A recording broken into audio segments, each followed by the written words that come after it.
At the family court to decide custody of my great-grandchildren, my daughter-in-law labeled me a danger to the children. However, the truth I was about to reveal would change their future forever. The fluorescent lights of the family court flickered overhead, casting harsh shadows across the worn wooden benches. At 80 years old, I'd never imagined I would find myself here, fighting for the right to see my great-grandchildren. My arthritic hands trembled slightly as I clutched my worn leather purse, the only thing keeping me anchored to reality in this surreal nightmare. Your Honor, with all due respect, Candace Miller poses a danger to my children. Rebecca's words cut through the air like a knife, slicing deep into my heart. My daughter-in-law stood tall and composed in her tailored navy suit, her blonde hair swept into a perfect bun, not a strand out of place. She looked every bit the concerned mother, her voice steady and confident as she destroyed my reputation with calculated precision. I gasped audibly, unable to contain my shock. The judge's eyes flicked toward me momentarily before returning to Rebecca. Mrs. Miller is 80 years old and increasingly unstable, Rebecca continued, her voice dripping with false concern. Last month, she nearly set her kitchen on fire. She forgets to take her medication. She tells the children disturbing stories that give them nightmares. Each accusation landed like a physical blow. My mind raced back through recent months, twisting her words into grotesque distortions of reality. The small grease fire that I'd quickly extinguished. The one time I'd forgotten my blood pressure pill because I was rushing to babysit the kids when Rebecca had called in a panic. The family stories I'd shared about their grandfather, my son, who they'd never had the chance to meet. Judge Peterson adjusted his glasses, his expression unreadable as he made notes. He was younger than I'd expected, perhaps in his early 50s, with salt and pepper hair and tired eyes that had witnessed too many broken families. Mrs. Miller, do you have representation today? The judge asked, his voice gentler than I'd anticipated. No, Your Honor. My voice sounded fragile even to my own ears. I didn't think I would need a lawyer to see my own great-grandchildren. Rebecca smirked slightly, quickly composing her features back into a mask of concern. Her lawyer, an expensive-looking man in a crisp suit, whispered something in her ear. They'd come prepared for war while I'd arrived expecting a conversation. Your Honor, Rebecca's lawyer interjected smoothly, we have documentation of Mrs. Miller's increasingly erratic behavior. We're simply concerned for the children's safety and well-being. He approached the bench with a thick folder. My stomach twisted as I wondered what documentation they could possibly have fabricated. Through the years, Rebecca had always kept me at arm's length from Joey and Lily, my precious great-grandchildren. Ever since my grandson Michael had died 3 years ago, Rebecca had slowly been pushing me out of their lives. Mrs. Miller, would you like to respond to these allegations? Judge Peterson asked. I straightened my spine, ignoring the familiar ache. Your Honor, everything she's saying is twisted and untrue. I have loved and cared for those children since the day they were born. After we lost Michael, I've been the only connection they have to their grandfather's side of the family. My voice broke slightly on my son's name. Even after all these years, the pain of losing him remained raw. Rebecca never liked me giving advice about the children. Objection, Your Honor, Rebecca's lawyer interrupted. Mrs. Miller is making unfounded accusations. Sustained, the judge nodded. Mrs. Miller, please stick to responding to the allegations at hand. I clutched my purse tighter, feeling cornered. In that moment, I caught sight of a small paper that had fallen from Rebecca's open handbag as she'd reached for a tissue, a prescription with a name I recognized from my nursing days 50 years ago. Suddenly, pieces began falling into place. The children's frequent accidents, their mysterious illnesses, Rebecca's constant hospital visits with them. Your Honor, I said, my voice finding new strength. There's something about Rebecca that you need to know.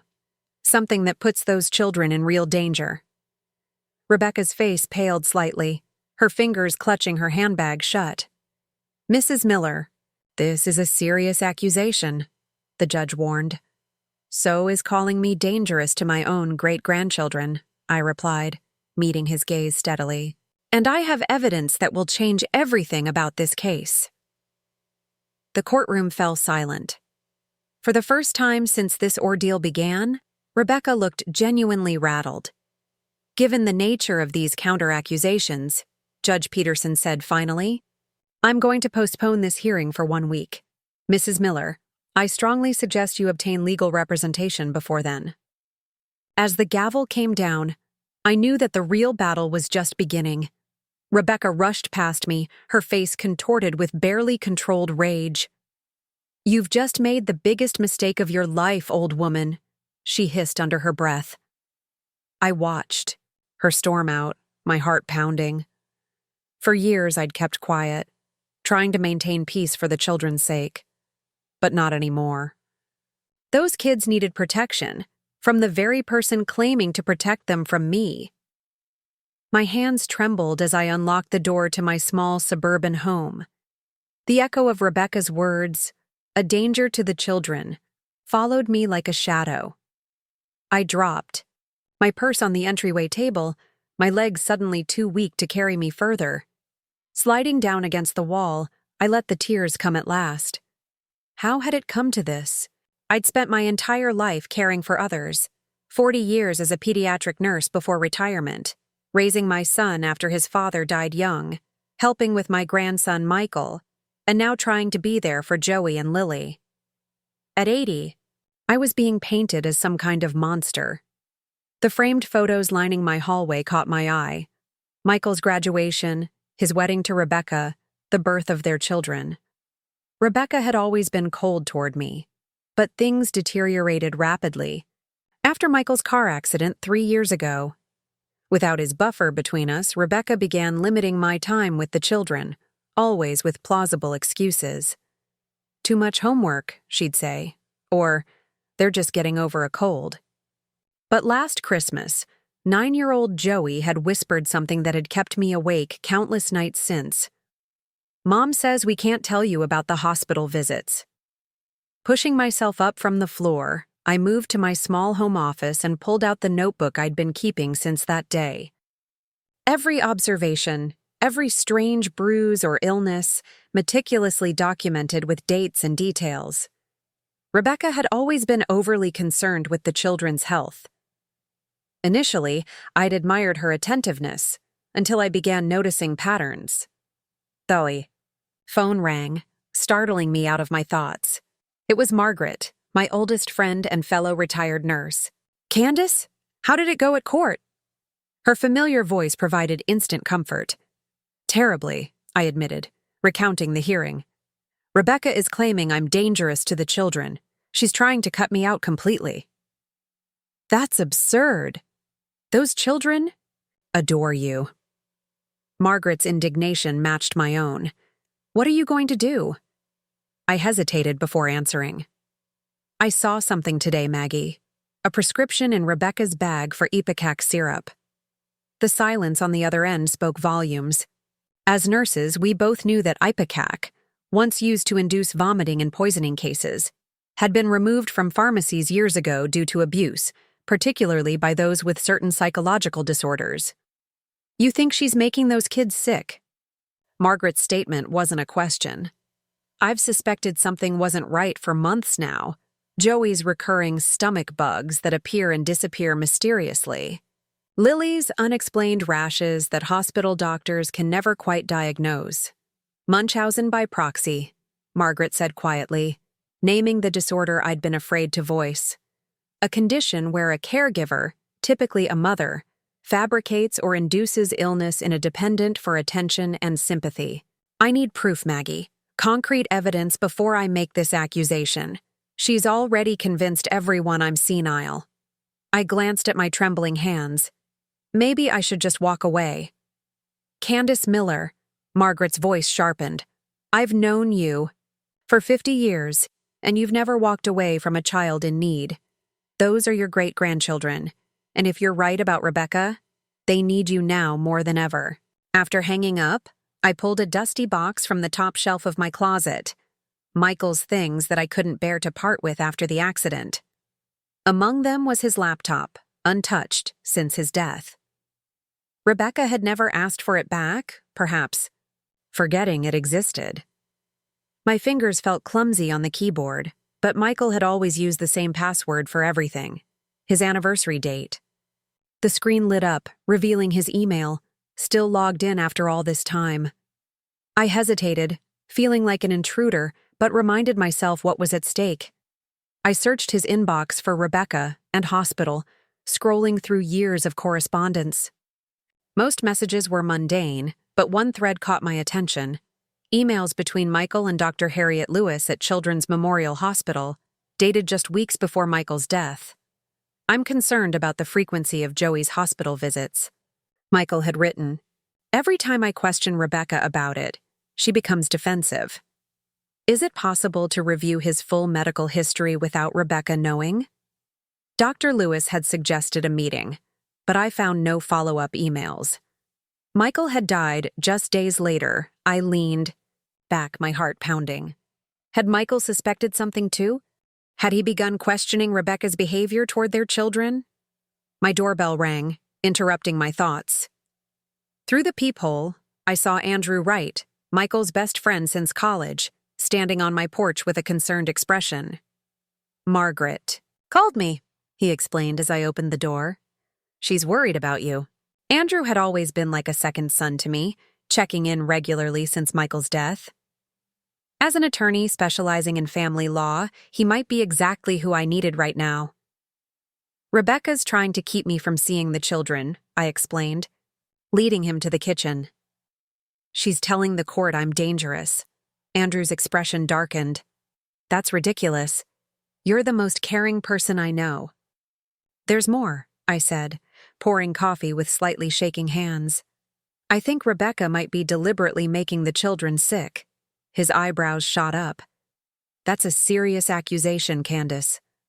"I know, and I know how it sounds coming from an unstable old woman." I couldn't keep the bitterness from my voice. "But look at this." I showed him Michael's emails and my notebook of observations. Andrew read silently, his lawyer's mind visibly processing each detail. "If this is true," he said finally, "those kids are in real danger. Will you help me?" I asked, hating the desperation in my voice but past caring about pride. Andrew reached across the table and squeezed my hand. "Of course I will. First thing tomorrow, we're getting those medical records." As he left with copies of my documentation, I felt the first stirring of hope. But it was tempered by a troubling new question. If Rebecca had been making the children sick for attention, and Michael had begun to suspect, could his car accident have truly been an accident after all?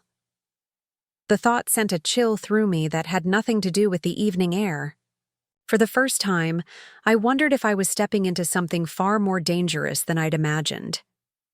Andrew arrived early the next morning, his suit slightly rumpled as if he'd slept in it. The determined look in his eyes told me he'd been working through the night. "I called in some favors," he said, setting his briefcase on my dining table. "Dr. Lewis agreed to meet us at her office in an hour." My heart lurched. She remembered Michael?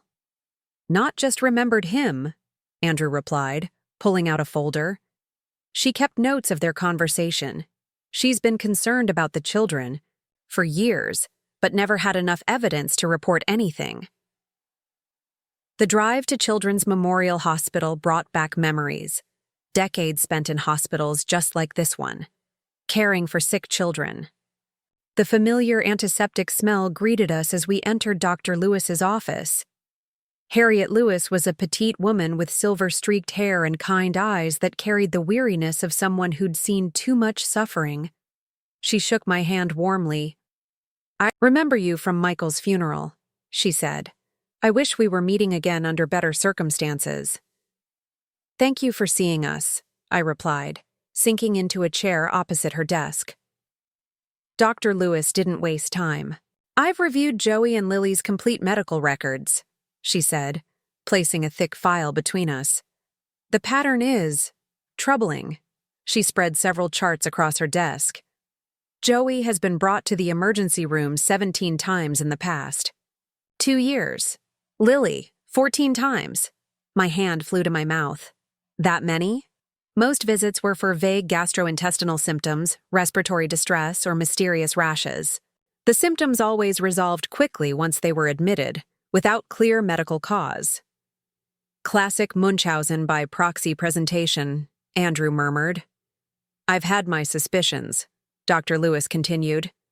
But Rebecca always has a plausible explanation. She's charming, articulate, and appears deeply concerned. Medical staff often sympathize with her, the widowed mother struggling alone. But you didn't believe her, I said. Dr. Lewis hesitated. There were inconsistencies. Blood tests showing unusual substances that didn't match reported symptoms. The children improving dramatically when Rebecca left to get coffee. Small things that medical professionals notice. She pulled out several photographs. These are images, taken during hospital visits over the past year. I forced myself to look. Joey's tiny arms with unexplained bruising at identical placement points. Lily's rashes that appeared in perfect symmetrical patterns, unlikely to occur naturally. Your son came to me just before his death, Dr. Lewis said quietly. He was starting to piece things together too. My eyes burned with tears. He never told me. He was gathering evidence first. Michael was methodical. He didn't want to make accusations without proof. She glanced at a calendar on her desk. We were supposed to meet the day after his accident. The implication hung heavy in the air. Had Rebecca somehow known? Had she— No, I couldn't let my mind go there. Not yet. Dr. Lewis. Andrew leaned forward. Would you be willing to testify about these findings? I've already prepared my statement, she replied, handing him a sealed envelope. But you should know that Rebecca has many supporters at this hospital. She's involved in several children's charities, always front and center at fundraisers. People see her as a devoted mother. Like most abusers, she maintains a perfect public image, I said bitterly. On our way out, I felt a tug on my sleeve. A young nurse with worried eyes pulled me aside. Mrs. Miller. I'm Tara. I was on duty last night when Joey was brought in again. My heart stopped. Joey was here? What happened? Severe vomiting and abdominal pain. Mrs. Crawford said he ate something at school, but— She glanced around nervously. I saw her at his bedside with a syringe. When I asked what she was doing, she said it was just water to help him stay hydrated. But the liquid wasn't clear. Andrew gave her his card. Would you be willing to make a statement? She nodded hesitantly. The children deserve better. As we drove back to my house, I stared at the passing landscape, mind racing. We need to get them away from her immediately, I said. It's not that simple, Andrew cautioned. The court moves slowly, and Rebecca has legal custody. We need irrefutable evidence. The prescription I saw for Ipecac. Could we get pharmacy records? Already working on it, Andrew assured me. But we need to be careful. If Rebecca suspects we're gathering evidence, she might escalate. The implication chilled me. To gain more attention and sympathy, Rebecca might make the children even sicker. Back home. I found my front door slightly ajar. Heart pounding, I pushed it open cautiously. Inside, drawers had been pulled out, cushions overturned, papers scattered across the floor. Someone was looking for something, Andrew muttered, surveying the damage. My notebook, the one where I'd recorded my observations of the children, was gone. So was Michael's laptop. The message was clear. Rebecca knew I was on to her. She was eliminating evidence and sending a warning. My phone rang, Rebecca's number flashing on the screen. I answered with trembling fingers. I hope you've reconsidered your position. Her voice dripped with false sweetness. The hearing is in 4 days. Rebecca, please. I tried to keep my voice steady. Let me see the children, just for an hour. "That's not possible," she replied coldly. "Joey's quite ill. Another mysterious stomach bug. Poor thing might need hospitalization again." The threat was barely veiled. My blood ran cold with the realization that she was using my grandson as a pawn, deliberately making him sick to punish me for challenging her. "If anything happens to those children," I began. "Careful, Candace," she cut me off. "Threats won't look good in court, especially from someone as unstable as you." After she hung up, I turned to Andrew, my voice steely with resolve. "We're out of time. We need to move now." The next morning arrived with a sense of urgency that pushed aside my fear. Andrew had stayed overnight on my couch, concerned about leaving me alone after the break-in. "I've called in a security expert," he announced as I shuffled into the kitchen. "He'll be here in an hour to install cameras." I nodded gratefully, pouring coffee with hands that refused to stay steady. "Any word from the hospital about Joey?" "He was discharged late last night. All tests normal despite severe symptoms upon arrival." Andrew's mouth tightened into a grim line.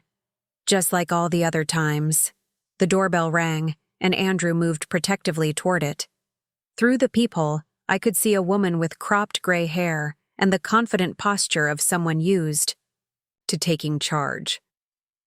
"Detective Maria Suarez," she introduced herself, flashing a badge.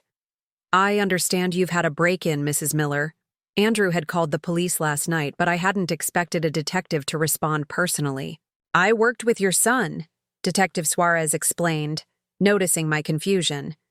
"Michael and I collaborated on several cases involving child welfare. He was a good man." Her words warmed something in my chest. "You knew Michael well?" "Well enough to find it strange when the accident investigation was rushed through," she said carefully, her dark eyes scanning my reaction. "Single car accident on a clear night, experienced driver, no mechanical failures. Yet somehow he lost control at a curve he'd driven hundreds of times." A chill ran through me. "You think it wasn't an accident?" "I think," she replied deliberately, "that your son was beginning to ask questions about his wife's behavior toward their children. Questions that might have threatened her." The detective declined coffee but accepted a seat at my kitchen table. "I could never prove anything about Michael's accident, but I've kept an eye on Rebecca since then. There have been patterns, the children's frequent hospital visits, Rebecca's growing involvement with wealthy community figures, her new relationship with Judge Peterson's brother-in-law." "Wait," Andrew interrupted. "Peterson? Our case judge?" Detective Suarez nodded grimly. "She's been strategically building connections. I believe she knew exactly which judge would be assigned to your case." "Can we request a different judge?" I asked. "Not without evidence of bias," Andrew replied, "which we don't have yet." "What we need," Detective Suarez said, "is to catch her in the act. Evidence of her deliberately causing harm to the children." "But that puts Joey and Lily at risk," I protested. "They're already at risk," the detective said gently. "The longer this goes on, the more damage she'll do, physically and psychologically." The doorbell rang again. This time it was Margaret, looking determined and carrying a large bag. "I've been thinking," she said after introductions were made. "Rebecca doesn't know me well. I've only met her a few times at family gatherings. What if I volunteer at Joey's school? I could keep an eye on him there." I blinked in surprise. "Margaret, you're 78, and I make excellent cookies," she finished firmly. "Schools always need help in the library or cafeteria. No one notices old ladies like us, Candace. We're practically invisible." Detective Suarez nodded approvingly. "That could work. We need eyes in multiple places."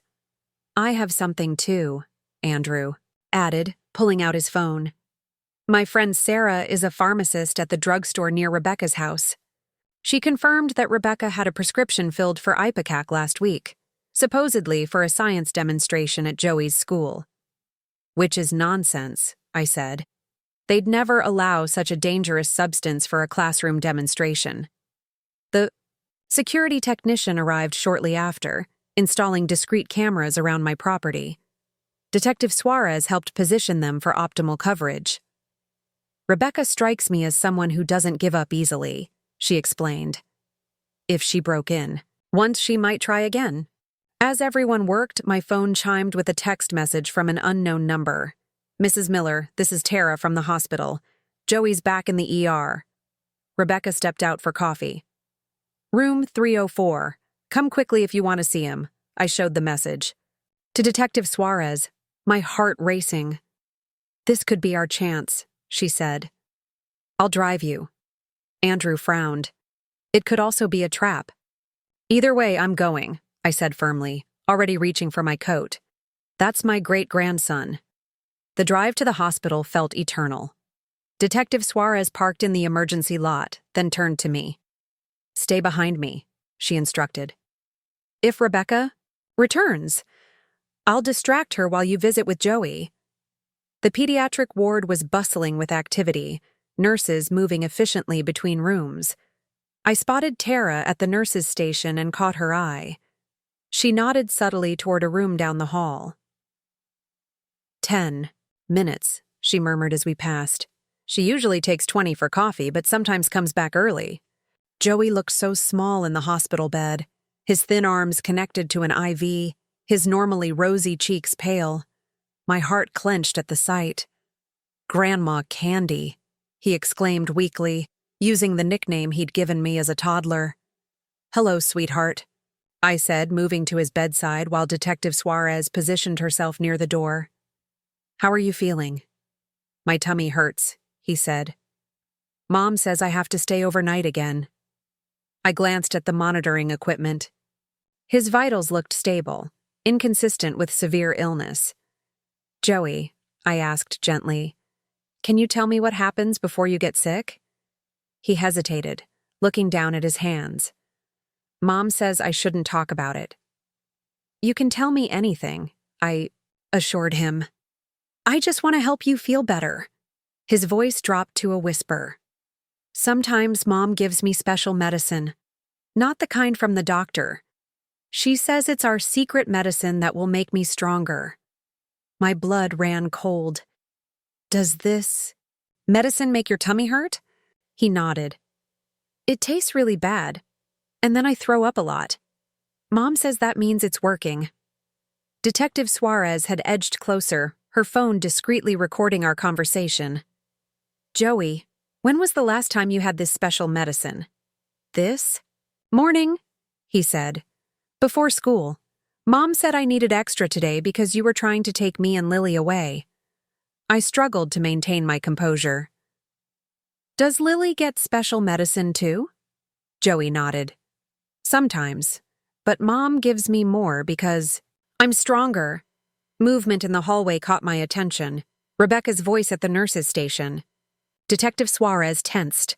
"We need to go," she whispered urgently. I squeezed Joey's hand. "I'll see you soon, sweetheart. I promise." "Grandma Candy," he called as I turned to leave. "I miss you. Mom says you don't want to see us anymore." "That's not true," I said fiercely. "I love you and Lily more than anything in the world." We slipped out through a side door just as Rebecca rounded the corner. Through the window, I watched her enter Joey's room, her posture perfect, her expression instantly transforming into that of the concerned mother. In the car, Detective Suarez played back the recording. "This is good," she said. "Not conclusive, but good. We need to move quickly. Court is in 3 days." I stared out the window. Joey's pale face burned into my memory. 3 days might be too late. The next 2 days passed in a blur of activity. Detective Suarez worked tirelessly, gathering hospital records and interviewing medical staff who had treated Joey and Lily over the years. Andrew prepared our legal strategy, building a case that even a potentially biased judge couldn't ignore. Margaret secured a volunteer position at Joey's school library, reporting that he had been absent since our hospital visit. I barely slept, haunted by the image of Joey's pale face and the knowledge that he was still in Rebecca's care. One day, until the court hearing, one more day with those children at risk. The phone rang just as dawn broke on the morning before court. It was Tara from the hospital. Mrs. Miller. Her voice trembled with urgency. Lily was admitted last night with respiratory distress. Tests showed unusual compounds in her system that the doctors can't identify. My heart stopped. Is she all right? Stable for now. But Mrs. Miller. Tara lowered her voice. Rebecca's been alone with her several times, and each time Lily's symptoms worsened shortly after. I'll be right there, I said, already reaching for my coat. No, wait, Tara insisted. Rebecca hasn't left the hospital. She's watching Lily like a hawk, not even stepping out for coffee. It's like she knows we're suspicious. The implication sent a chill through me. If Rebecca felt cornered, there was no telling what she might do. There's something else, Tara continued hesitantly. I overheard Rebecca on the phone this morning. She was making arrangements to take the children to her mother's house in Arizona after Lily's discharge. She mentioned leaving tomorrow evening. Tomorrow, after the court hearing. She was planning to flee with the children regardless of the outcome. I called Andrew immediately. We need to move now, today. Candace, he cautioned, if we act without court approval. She's planning to flee with the children. I cut him off. And Lily's in the hospital again. She's escalating, Andrew. His silence told me he understood the gravity of the situation. I'll try for an emergency placement order, he said finally. Meet me at the courthouse in an hour. Detective Suarez picked me up on the way. We've matched the substance in Joey's blood work to the ipecac Rebecca purchased, she informed me. And I've located 3 other pharmacies where she filled similar prescriptions under different names. The morning air was crisp as we hurried up the courthouse steps. Andrew was already waiting, his expression grave. Judge Peterson refused to see us without Rebecca present, he said. He says all evidence must be presented at tomorrow's scheduled hearing. That's outrageous, Detective Suarez protested. These children are in immediate danger. Andrew nodded grimly. I suspect you're right about his connection to Rebecca, but there's another option. Judge Hernandez is handling emergency petitions today. If we can get our case before her instead. We spent the next 3 hours navigating the labyrinthine bureaucracy of the family court system. By noon, we had secured a 15-minute hearing with Judge Hernandez, just enough time to present the most critical evidence. As we waited outside the courtroom, my phone chimed with a text from Tara. Rebecca leaving hospital. Taking Lily against medical advice. Staff trying to stop her, but she has paperwork authorizing discharge. She knows, I whispered, showing them the message. Somehow she knows what we're doing. Just then, the courtroom doors opened. A middle-aged woman with stern eyes and silver-streaked hair motioned us inside. Mrs. Miller, Judge Hernandez said once we were seated. I understand you're seeking emergency custody of your great-grandchildren on grounds of suspected medical child abuse. Yes, Your Honor, Andrew confirmed, quickly distributing our evidence packets. We have substantial documentation indicating that Rebecca Crawford has been systematically inducing illness in both children. The judge reviewed our materials with remarkable speed, her expression darkening as she progressed through the medical records, pharmacy documentation, and Joey's recorded testimony. This is deeply concerning, she said finally. I'm granting a temporary emergency placement order, effective immediately. The children are to be removed from Mrs. Crawford's custody pending a full investigation. Relief flooded through me, but it was short-lived. Your Honor, Detective Suarez interjected, we've just received information that Mrs. Crawford is attempting to leave the hospital with one of the children against medical advice. She may be planning to flee. Judge Hernandez's response was swift. I'm issuing an immediate protective order. Detective, you have authorization to take the children into protective custody. We rushed from the courthouse, racing toward the hospital. Rebecca's silver SUV was just pulling out of the parking lot as we arrived. Lily visible in the back seat. Detective Suarez activated her siren, forcing Rebecca to stop. The confrontation that followed would be seared into my memory forever.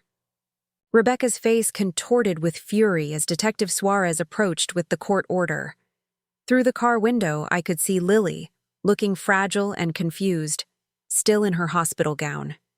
"You can't do this," Rebecca hissed as I approached the vehicle. "They're my children. They're children who deserve to be safe," I replied, my voice steadier than I expected. "It's over, Rebecca." Her eyes narrowed.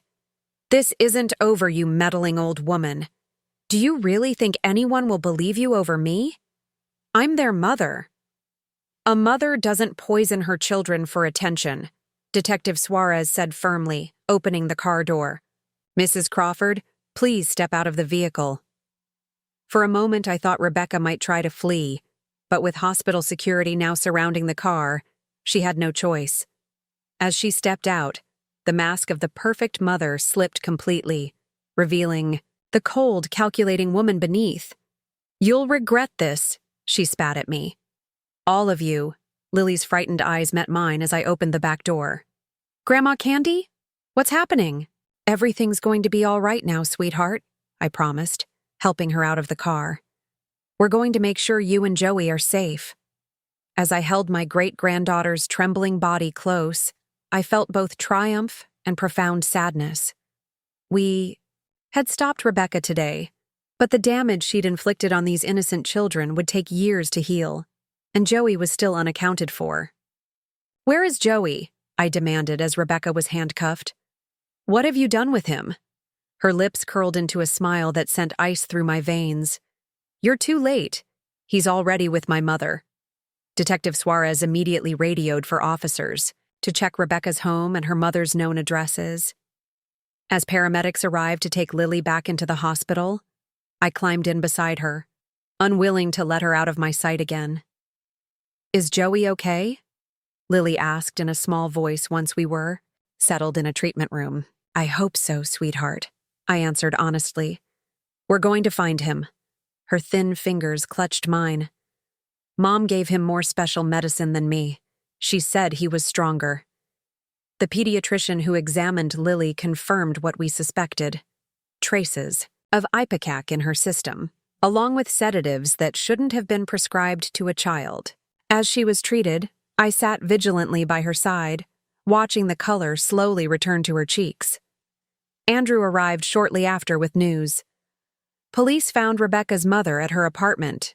No sign of Joey, but they discovered packed suitcases and plane tickets to Arizona for tonight.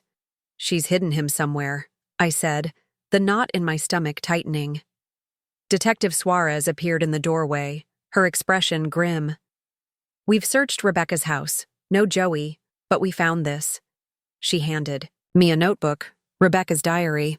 The entries were chilling in their calculation, detailing symptoms she'd induced in the children, the attention she'd received from doctors and friends, and her growing suspicions that Michael was catching on before his unfortunate accident. "This is enough to charge her with more than child abuse," Detective Suarez said quietly, glancing at Lily to ensure she wasn't listening. "We're looking at attempted murder, possibly actual murder in Michael's case. But we still don't know where Joey is," I whispered, desperation clawing at my throat. Lily's small voice broke through our conversation. "I know where Joey hides." We all turned to her. "What do you mean, sweetheart?" I asked gently. "When Mom gets really mad, Joey hides in the secret place in the garage, behind the Christmas boxes. He showed me once." Detective Suarez was already on her radio, directing officers back to Rebecca's house. The next 30 minutes were the longest of my life, waiting by the phone while Lily drifted into an exhausted sleep. When the call finally came, I nearly collapsed with relief. They had found Joey, dehydrated and weak, but alive. He had indeed hidden in a small storage space in the garage, terrified after Rebecca had given him a double dose of special medicine and told him I was coming to take him away forever. By evening, Both children were stable, sleeping in adjacent hospital beds. Social services had approved my temporary custody pending the formal hearing. I sat between them, one wrinkled hand holding each of theirs, overwhelmed by gratitude and the knowledge of how close we had come to losing them. Andrew appeared with coffee and a weary smile. Judge Peterson has recused himself from tomorrow's hearing after learning about Rebecca's arrest. Judge Hernandez will be taking the case. Small mercies, I murmured. Not so small, he corrected. Hernandez has already reviewed all the evidence. Rebecca's going away for a very long time. And the children? The court strongly favors placing them with family, he assured me. There will be formalities, home visits, but given the circumstances, and your background as a pediatric nurse, I'm confident you'll be granted permanent custody. At my age? I couldn't help but worry. Age doesn't disqualify love and competence, Andrew said firmly. Besides, the court will see that you were the only one who recognized what was happening and fought to protect them. Detective Suarez joined us later, confirming that Rebecca had confessed to inducing the children's illnesses, but maintained that Michael's death was an accident. The investigation would continue, but for now, the immediate danger had passed. The following morning brought a flurry of activity. Social workers interviewed the children. Doctors conducted thorough examinations. Court representatives inspected my home to ensure it was suitable for 2 young children. Throughout it all, I remained steady, drawing on strength I hadn't known I possessed. When we finally appeared before Judge Hernandez, the courtroom was markedly different from my first experience. Rebecca was absent, represented only by a court-appointed attorney who made no objections to the proceedings. The evidence against her was overwhelming. Mrs. Miller, Judge Hernandez addressed me directly, the court recognizes the extraordinary measures you took to protect these children. Your actions undoubtedly saved their lives. She shuffled through the papers before her. I am granting you full legal custody of Joseph and Lily Crawford, with support services to be provided given your age and the children's special needs after their ordeal. The words washed over me like a benediction. They were safe. They were mine to protect now. There is one more matter, the judge continued. The investigation into Michael Crawford's death has been reopened based on new evidence. Detective Suarez will keep you informed as that progresses. 3 days later, I brought Joey and Lily home. To my home. Now they're home too. We had transformed the spare bedroom into a cheerful space with 2 beds, colorful quilts, and stuffed animals. Margaret had baked cookies. Andrew had assembled bicycles for the driveway. Detective Suarez had brought therapy referrals and promised to check in regularly. That first night, as I tucked them into their new beds, Joey asked the question I'd been dreading. Grandma Candy, why did Mom make us sick? I sat on the edge of his bed, choosing my words carefully. Your mom has an illness that made her think differently than most people. She made bad choices, but that wasn't your fault. None of this was ever your fault. Is she going to get better? Lily asked from her bed. I don't know, sweetheart, but she's going to be somewhere where doctors can help her, and you're going to be here with me, safe and loved. Forever? Joey's voice was small but hopeful. Forever, I promised, my heart full. We're a family now. Later, after they had fallen. Asleep, I stood in the doorway watching their peaceful faces. The path ahead wouldn't be easy. There would be therapy sessions, court appearances, and the difficult process of healing from years of systematic abuse. There would be questions about their father's death that might never be fully answered. But tonight, in this moment, they were safe. The truth I had fought to reveal had changed their future forever. At 80 years old, I was beginning a new chapter. I had never anticipated raising 2 young children, navigating the modern world of school schedules and technology, building a home where trauma could slowly be replaced by trust. I was their protector now, their safe harbor, their guardian, and, Despite all the challenges ahead, I had never been more certain of my purpose.